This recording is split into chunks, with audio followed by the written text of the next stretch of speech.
మీ 10 ఏళ్ల కొడుకుని మీ నాన్నగారి గురించి నేను అభిప్రాయం చెప్పానండి.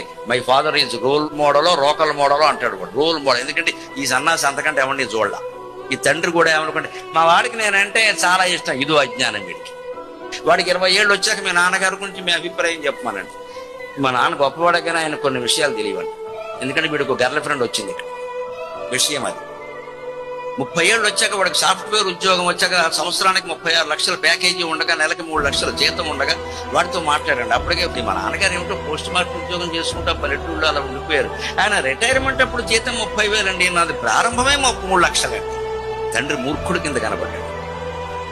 అదే 40 ఏళ్ళు వచ్చాక అదే కొడుకుని మీ నాన్నగారి గురించి నీ అభిప్రాయం ఏమిటి నేను ఏమంటాడు తెలుసా?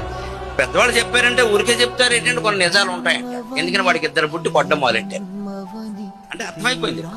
50 ఏళ్ళు వచ్చాక ఏ కొడుకునైనా మీరు గమనించండి, మా అన్నాల బల దగ్గర కూర్చుని మా నాన్న మా అమ్మ అని పాఠాలు చెప్పడమే ప్రమాణం. ఎందుకంటే వాళ్ళిద్దరు అప్పటికే వెళ్ళిపోయారు. ఇప్పుడు ఏ ప్రేమను మీరు నమ్ముతారు? ఇదే మాయాశక్తి విలాస కల్పిత మహావ్యామోహం.